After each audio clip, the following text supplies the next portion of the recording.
Good morning बच्चों, मैं राजपति यादव आज छत्तीसगढ़ बोर्ड के कक्षा 10th का 9th का मैं बहुपद वाला चैप्टर पढ़ा रहा हूँ। ठीक, उसमें बहुपद में सबसे पहले की प्रश्नावली चारों समझ देखो। बहुपद है, क्या है बहुपद?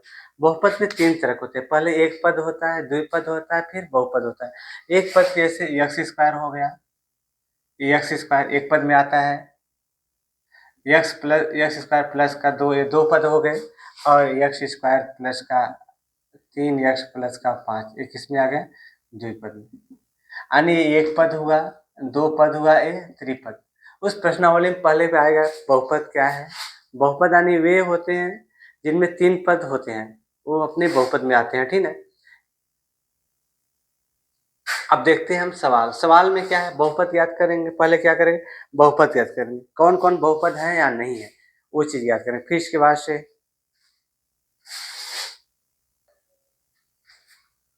यानी करना है कि निम्नलिखित व्यंजकों में कौन सा बहुपद है और कौन सा नहीं है।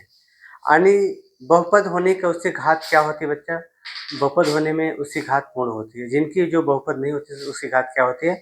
पूर्ण नहीं होती है। यानी इसमें देखना है, पहला ये व्यंजक बहुपद है, ये व्यंजक बहुपद नहीं है, ये भी नहीं है, ये भी ये व्यंजक बहुपद है। यानी क्या होता है, इसके दो शर्त होते हैं। ठीक ना, ये इसके दो शर्त होते हैं। यानी शर्त क्या होता है? जिसकी घात पूर्ण हो, यानी इसकी घात पूर्ण है, इसकी घात पूर्ण है, इसकी घात पूर्ण है। यानी जिनकी घात क्या होती है? पूर्ण है, वो बहुपद है। जिनकी घात पूर्ण है वो बहुपद है। यानी निम्नलिखित व्यंजकों में कौन सा बहुपद है और कौन सा नहीं है। यानी लिखेंगे यह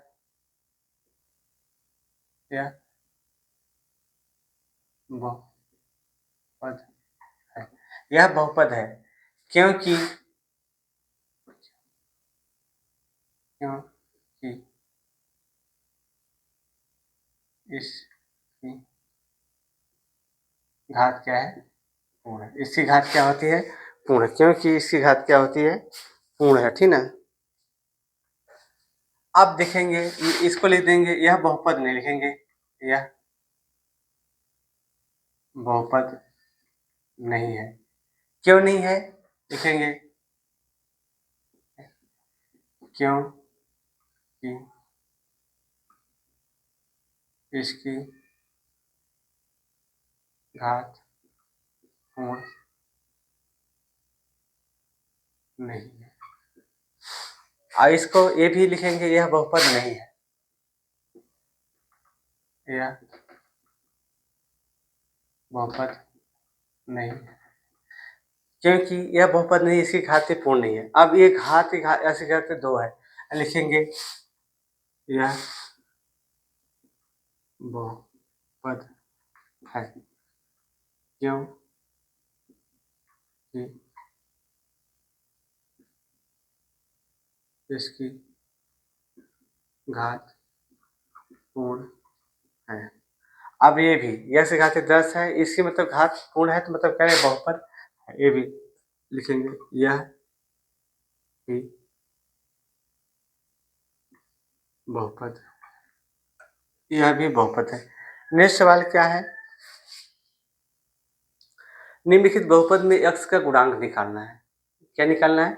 यश गुणांक। गुणांक का मतलब क्या होता है? जो उसके बगल में, जैसे यहाँ हो गया एक बहुपद लेते हैं, इसी में देख लेते हैं, जैसे अपना 4x घाते 3 प्लस का 2 प्लस का 5x प्लस का 2 बराबर 0। मान लो ये बहुपद समीकरण हो गया।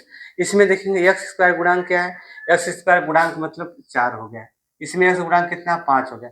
गुणांक का मतलब क्या था? उसके बगल में जो चीज होती है उसे हम क्या बोला जाता है? गुणांक बोलते हैं। ठीक है, देखते हैं अगला सवाल क्या, क्वेश्चन नंबर 2 प्रश्न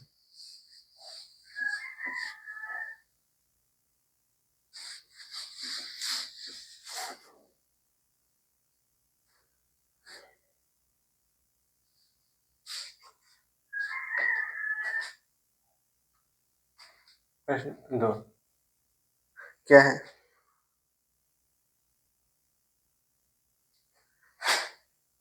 प्रश्न 2, निम्नलिखित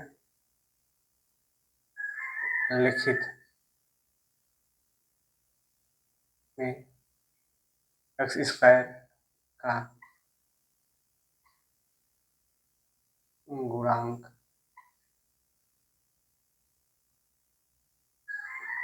क्या है, एक्स स्क्वायर गुणांक क्या है,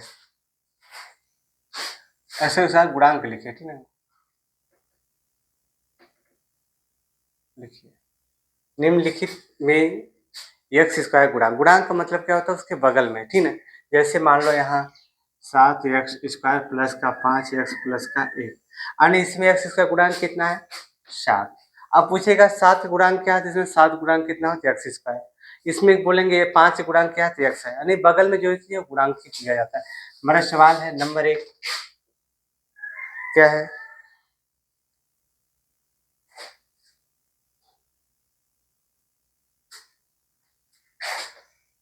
3x घाते 3 प्लस का 2x² प्लस का 3x प्लस का 2।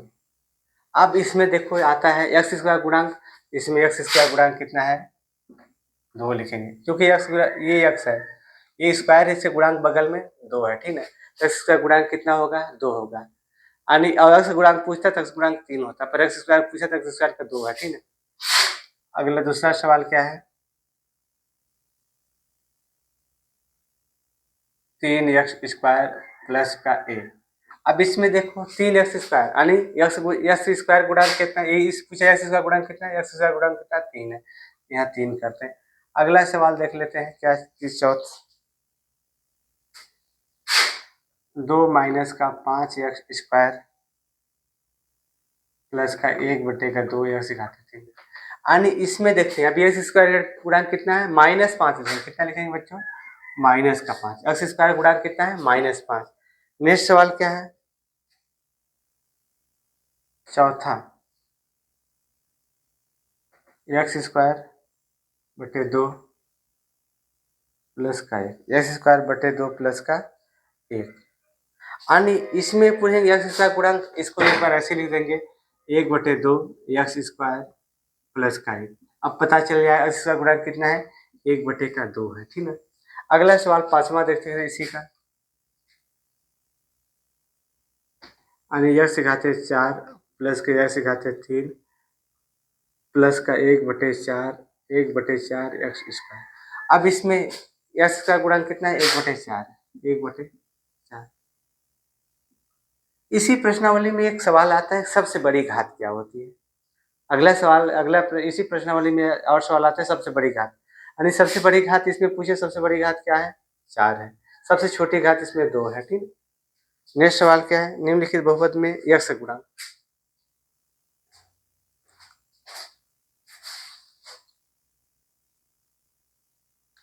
यानी आता है क्या तीसरा सवाल, निम्नलिखित में से x का गुणांक और अचर पद, अचर पद जैसे मान लो 7x² प्लस का 5x प्लस का 3। अब इसमें x का पूछा है तो x का गुणांक कितना हो जाएगा, ये हो जाएगा, अचर पद ये हो जाएगा, यानी लिखेंगे 5 और 3। अचर पद मतलब जिसके साथ में x का गुणांक नहीं हो, x या y कोई चीज ना हो, वो अचर माना जाता है इसके लिए, ठीक है। यानी पहला सवाल हमारा क्या है, यानी x घाते 3 x घाते 2 plus 1/5 x plus का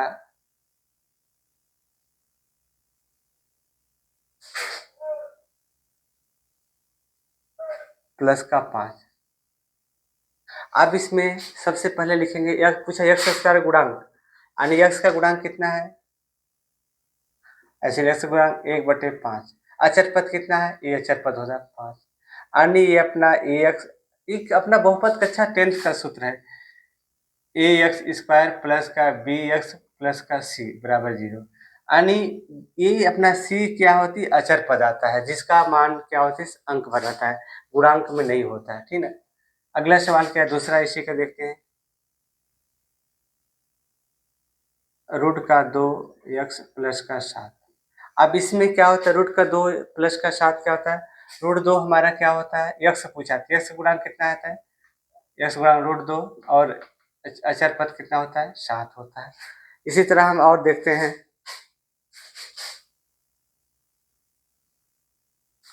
अगला आता है कि अगला सवाल,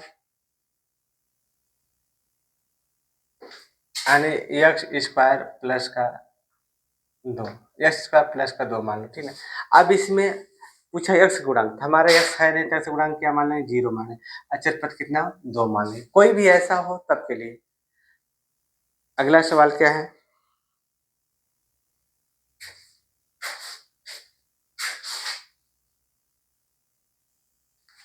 अन्य बोल रहा है क्या निम्नलिखित में से प्रत्येक का एक उदाहरण दिए। अन्य घात 4 हो, पद कितना हो, 2। अन्य लिखते हैं पहले, एक पद हो गया एक्स स्क्वायर, एक पद होगा प्लस का 3x क्या 2 पद हो गया, ठीक है। यानी एक पद 2 पद, मुझे ऐसा लिखना है, ठीक है।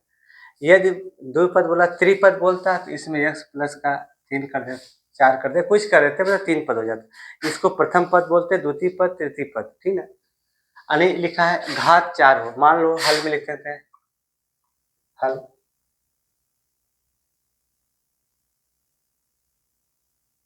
x घात 4 प्लस का, ये द्विपद हो गया, द्विपद हो गया, घात कितना हो, 4।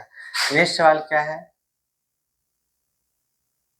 घात 6 का त्रिपदी, घात 6 का घात 6 का त्रिपदी बहुपद। यानी घात 6 हो गया तो उसके लिए हम कर दे, हल में ले देंगे, हल क्या लिखेंगे, देखो यहाँ y घाते 6 प्लस का 5x प्लस 5y प्लस का, यानी घात कितना हो गया, 6 हो गया, पद कितना हो गए, 1 2 3, 3 पद हो गए।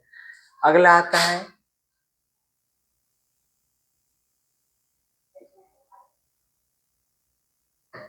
घात 5 का, घात 5 का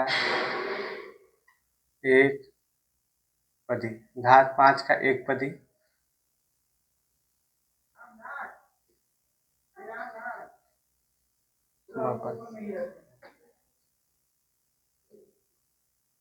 यानी घात 5 का एक पदी, यानी लिखते हैं जेड खाते 5, या लेते हैं 5x 5 3 जेड घाते 5, यानी एक पद हो गया, 4 जेड घाते 5, ऐसे ले लेते हैं, ये अपना एक पदी हो गया, ठीक है।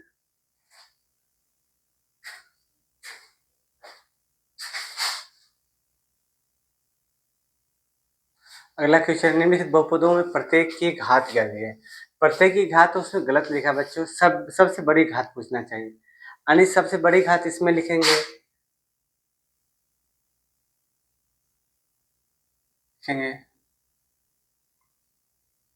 बहुपद की सबसे बड़ी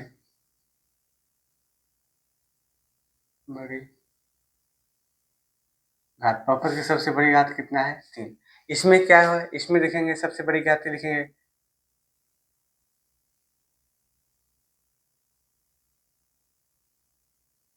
बहुपद की सबसे बड़ी घात कितना है, सबसे बड़ी घात कितना है, 9। तीसरा सवाल क्या है,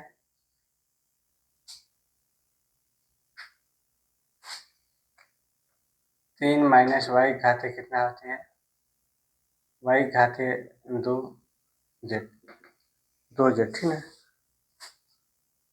वाई घाते 3 जेड है, वाई घाते 3 जेड, यानी लिखते हैं क्या, बहुपद में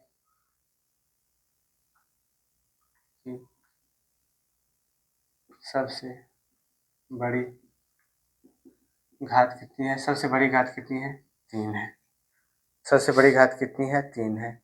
अगला चौथा क्या हो जाएगा, एक्स स्क्वायर वाई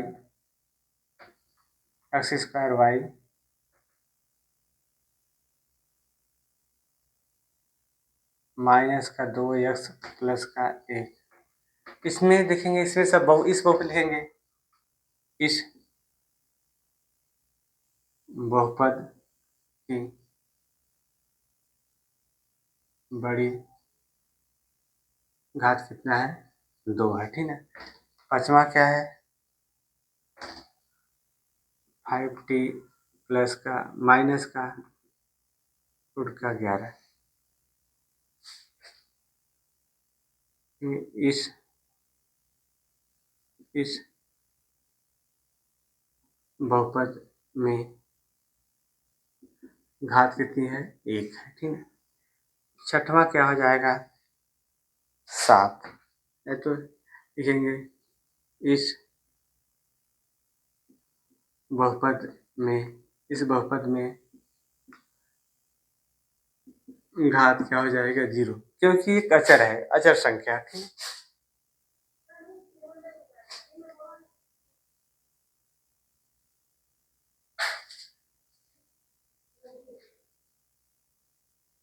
इस तरह देख लो आप लोग, ठीक है। नोट कर लेना, स्क्रीनशॉट भी ले लो, ठीक है। अब नेक्स्ट छठवां क्वेश्चन देखते हैं। छठवां क्वेश्चन क्या है? निम्नलिखित बहुपदों को क्या करना है? छांटना है। कौन रेखी है, कौन अचर है, कौन चर है, ठीक है।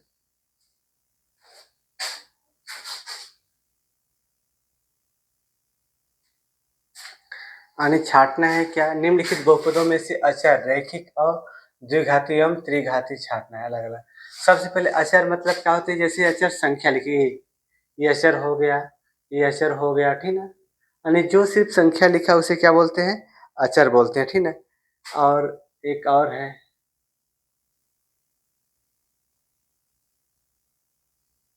एक और अपना 10वां है। क्या 10वां?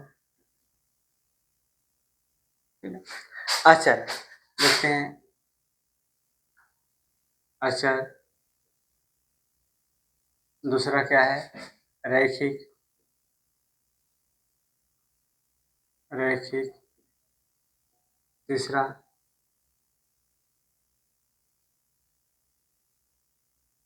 द्विघाती। और चौथा क्या बोला है? त्रिघाती।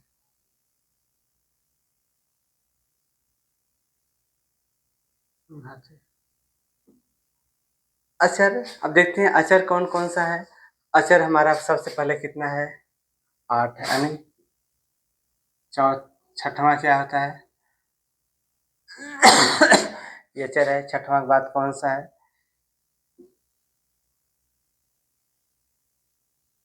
10वां 4 है। और 12वां कितना है? ऋण का 3/7। ये अचर में आ गए थे, ये अचर में आ गया, ठीक ना। ये अचर में आ गया। और रैखिक में कौन कौन से? रैखिक में सबसे पहले कौन सा हो गया? रैखिक में चौथा हो गया। कौन सा? चौथा। क्या है? T+3। फिर क्या है? चौथा के बाद कौन सा रैखिक आ सकता है? चौथा के बाद रैखिक कौन सा आ सकता है? चौथा के बाद 11वां -u/4 प्लस का 3/2। ये रैखिक में आ सकता है। और एक रैखिक में आ सकता है अपना, ये आ सकता है क्या? 9वां, यानी x प्लस का द्विघाती, जिनके घात क्या होते हैं? 2 होते हैं। यानी तीसरा कौन सा? तीसरा हो गया, ये हो गया, ठीक। तीसरा, चौथा, तीसरा, तीसरा, फिर 7वां, 8वां। यानी ये तीसरा द्विघाती में आ जाएंगे। और 7वां 8वां आ जाएगा। और 7वां त्रिघाती, त्रिघाती 5वां हो गया। नहीं, पहले त्रिघाती पहला हो गया, ये पहला तीन घाती में आ गया। फिर तीन घाती के बाद कौन सा होता है? तीन घाती में पांचवा, पांचवा आ जाएगा, ठीक है। पहला पांचवा, यानी पहला और दूसरा भी, दूसरा में दूसरा, फिर कौन सा? दूसरा के बाद पांचवा, यानी ए आएगा, ठीक है। ए ए हमारे 3 घाती में जिनके घात 3 होते हैं, द्विघाती में जिनके घात 2 होते हैं, रेखीय सिर्फ 1 होता है, अचर क्या होता है, संख्या भर होते हैं, ठीक है। इस तरह से हमारा ये प्रश्नावली समाप्त होती है। कल हम प्रश्नावली 4.2 पढ़ाएंगे। धन्यवाद बच्चों।